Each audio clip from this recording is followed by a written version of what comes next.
உலகத்திலே நாம் இழந்தால் திரும்ப பெற முடியாதது இரண்டு விஷயங்கள் தான்.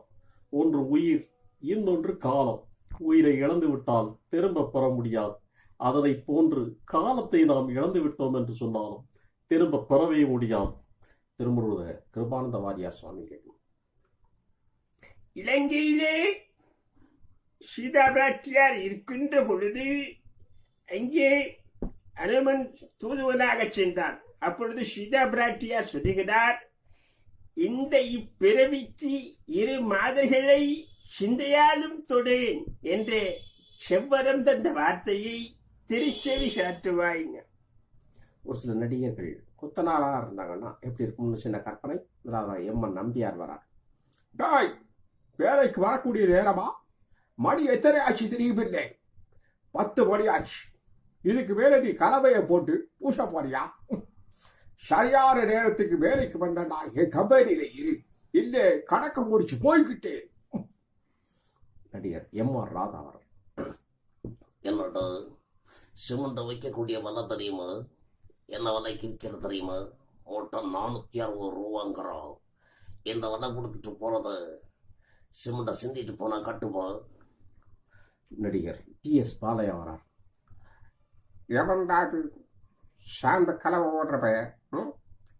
ஒன்று சாந்த ரொம்ப கட்டியா குழைச்சிறப்புறான், இல்லைன்னா ரொம்ப தண்ணியா குழைச்சிறப்புறான். கெட்டுக்கு எப்படி குழைக்கணும், பூச்சிக்கு எப்படி குழைக்கணும் தெரியாதா?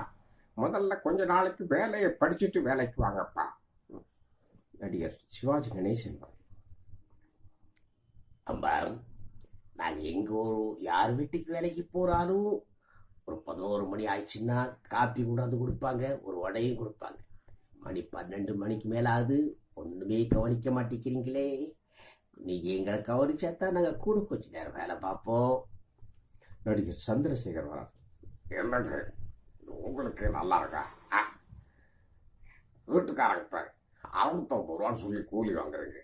அவன் எங்க கையில 500 ரூபா மட்டும் தான் கொடுக்குறீங்க. நடிகர் டி. ராஜேந்தர். இந்த பார்ப்பா, என் தோல்ல போட்டு வளர்த்த என் தங்கச்சியாவே இருந்தாலும் சரி, டிக்கெட் எடுக்கலாம் கண்டிப்பா நான் இறக்கி விட்டுருவேன்மா. நடிகர் முஸ்லிம் மணி வரார். என்னப்பா இது காயங்காட்டால் 100 ரூபாய் நோட்டை கொண்டு வந்திருக்கேன். சரியா சில்லறிய கொண்டு வாங்க. இப்படியாக முத்தமிழறிஞர் டாக்டர் கலைஞர். இந்த கொடிய கொரோனா தொற்றை நாம் ஒழிக்க வேண்டும் என்று சொன்னால் முகக்கவசம் அணிந்து கொள்ள வேண்டும். அது மட்டுமல்லாமல் அனைவருமே தடுப்பூசிகளை போட்டுக்கொள்ள வேண்டும் என்று நான் கேட்டுக்கொள்கிறேன். ஜெயலலிதா அம்மா பேசுறாங்க. அன்பிற்கும் மிகுந்த பாசத்திற்கும் உரிய அன்பான பொதுமக்களே, இந்த கொடிய கொரோனாவை நாம் ஒழிக்க வேண்டும் என்று சொன்னால் முகக்கவசம் அணிந்து கொள்ளுங்கள். அது மட்டுமல்லாமல் வெளியே சென்று விட்டு வந்தால் 20 நொடிகளாவது கண்டிப்பாக சோப்பால் கைகளை கழுவிக்கொள்ளுங்கள். அனைவருமே தடுப்பூசி போட்டுக் கொள்ளுங்கள். நன்றி.